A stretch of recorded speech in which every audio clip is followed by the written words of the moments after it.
बलोचिस्तान के इलाके कलात में मुसाफिर कोच पर फायरिंग के नतीजे में 3 अफराद जाँ बहक हो चुके हैं और मुतअद्दिद जख्मी हैं। वो साहब, आए दिन इस तरह के केसेस रिपोर्ट होते हैं। इस दहशत गर्दी का जो नासूर है, इसका हल क्या है? देखिए, पहली बात तो यह है कि जो लोग भी ये कर रहे हैं उनको पहली बात तो यह है कि कतन भी बलोच अवाम का नुमाइंदा नहीं समझा जाना चाहिए। वो गैर मुल्की एजेंसियां जो पाकिस्तान के दुश्मन हैं, उनके एजेंट हैं, उनसे माली फ़ायदे लेते हैं, उनसे असला लेते हैं, उनके अहकामात के ऊपर पाकिस्तान में दहशत गर्दी का मुजब बनते हैं। आपको याद होगा DGISPR ने एक पूरी गुफ्तगू सुनवाई थी, जो वहाँ का एक एक्टिव सर्विस का मेजर और एक कर्नल जो है वो किस तरीके से पैसे वहाँ भेज रहे हैं उनको, और किस तरीके से उनको हदायत देते हैं और तस्लीम कर रहे हैं कि लाहौर से लेके बलूचिस्तान तक हमारा नेटवर्क है। जी। तो ये वो कुव्वतें हैं जिनको चैलेंज किया था हमारे आर्मी चीफ ने, अगर आपको याद हो, ये उनकी तरफ से लास्ट डिच एफर्ट्स हैं। जब आप कमज़ोर हो रहे होते हैं ना, तो फिर आप अल्टीमेटली डेस्परेट हो जाते हैं। तो इसके लिए इस्तेलाह इस्तेमाल होती है कि इन डेस्परेशन वो ये हमले कर रहे हैं। कुव्वत उनकी, कमर उनकी टूटती जा रही है, कोई दो राय इसके बारे में नहीं है। ठीक है जी। दूसरी बात यह है कि ये अभी हाल ही में 2 वाक़े और हुए थे, अगर आपको याद हो, बसों से उतार के जो है, ये बुज़दिलाना कार्रवाई हैं।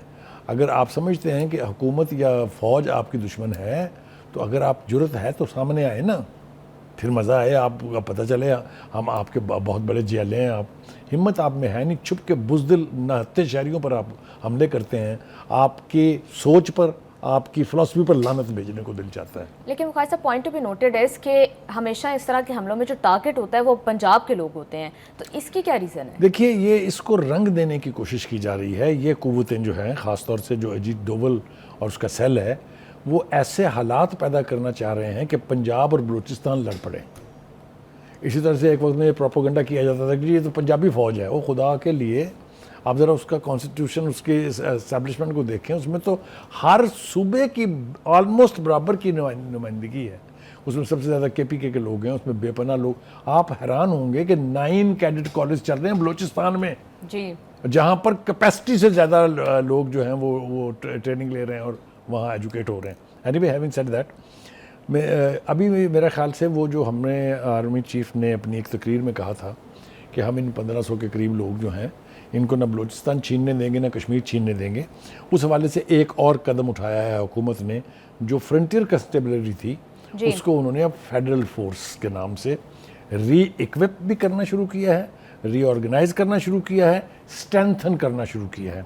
उनकी ट्रेनिंग होगी, उनको जदीद असला फ्राहम किया जाएगा, उनके बेनिफिट्स बेहतर किए जाएंगे और इस फोर्स को फिर एक्सक्लूसिवली इस्तेमाल किया जाएगा, क्योंकि मुतलका मिनिस्टर जो हैं, उन्होंने हमें बताया कि ये पूरे पाकिस्तान में, गिलगित बल्तिस्तान और आज़ाद कश्मीर में भी इस्तेमाल होगी। तो हुकूमत के जहाँ तक इक़दामात का ताल्लुक है, हम ये नहीं कह सकते कि हुकूमत या हमारे अस्करी अदारे जो हैं वो सोए हुए हैं। They are alive and they are taking action. जी, आप क्या कह रही हैं? बुखारी साहब, हमारे वफाकी वज़ीर दाखिला मोहसिन नकवी ने भी कुछ दिन पहले ये बात की थी कि वहाँ के जो लोकल आवाम है वो सपोर्ट जब तक प्रोवाइड करना नहीं छोड़ेगी, इसका हल नहीं किया जा सकता। तो आवाम को किस तरह से एतमाद में ले सकती है हुकूमत? देखिए, वहाँ की जो हुकूमत है, ख़ासतौर से जो सरफराज भुगटी हैं, वहाँ के चीफ मिनिस्टर जो हैं, मुझे उनके नेशनलिज्म पर कोई उंगली नहीं उठा सकता जी। जिस तरीके से इन कुव्वतों को वो चैलेंज कर रहे हैं, इससे पहले किसी ने नहीं किया। जितने सो कॉल्ड बड़े बड़े नाम है ना बलूचिस्तान के, आज तक किसी में हिम्मत नहीं हुई थी इनको कंडेम करने की। ये वाहद चीफ मिनिस्टर है जो नाम लेके कह रहा है कि they are not even Baloch. आप देखें ना, कितनी बड़ी बात है ये। तो जिस तरीके से इनको चैलेंज किया जा रहा है, मेरे ख्याल से इनकी कुव्वत आहिस्ता आहिस्ता ख़त्म हो जाएगी और इसमें ज़्यादा देर नहीं लगेगी। क्योंकि जब आप सिंगल फोकस कर लेते हैं कि ये फितना हमने ख़त्म करना है, जिसको फितनतुल खवारिज भी कहा गया, फितनतुल हिंदुस्तान भी कहा गया, इसमें कोई दो राय नहीं है, बिल्कुल ठीक बात है। तो मैं समझता हूँ कि बहुत ज़्यादा देर नहीं लगेगी, पाकिस्तान को इस फितने से निजात मिल जाएगी।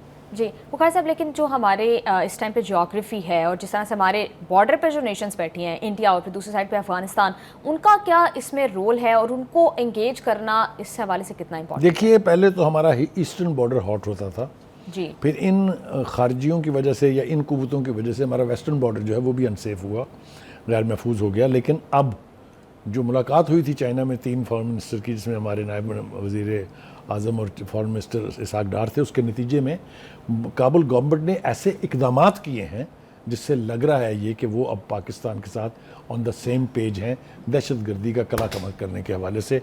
तो आप देखेंगे कि बहुत जल्दी बहुत सारी कामयाबियां जो हैं वो मिलेंगी। जी बुखारी साहब, लेकिन अभी अफगानिस्तान के अभी भी मतलब इस तरह की रिपोर्ट्स आती हैं कि अभी भी सपोर्ट है, तो इसको किस तरह से टोटली ख़त्म करने के लिए इसका परमानेंट सोल्यूशन किस तरह से निकाला देखिए, जाए? एक फितना जो कई सालों पर बल्कि 2 से ज़्यादा दहाइयों के ऊपर मबनी है, उसको आप यकजुम्बश कलम ख़त्म नहीं कर सकते।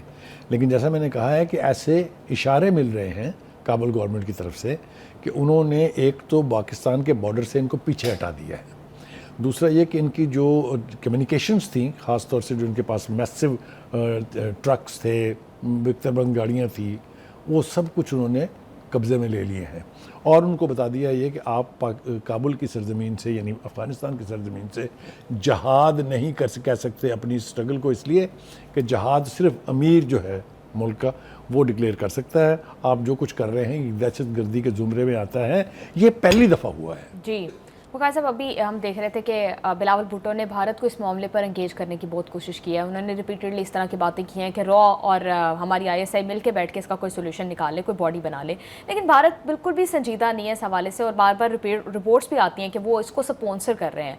तो इसके हवाले से क्या किया जा सकता है? आप ये समझती हैं कि ऐसा होगा कि जो सब कुछ ये करवा रहा है वही इसके अंदर हमसे ताउन करेगा? देख लेना, बिलावल भुट्टो की सफ़र का कोई जवाब दिया हिंदुस्तान ने? तो हिंदुस्तान ही तो इस सब कुछ के पीछे है। जी बुखारी साहब, आप बिल्कुल ठीक कह रहे हैं।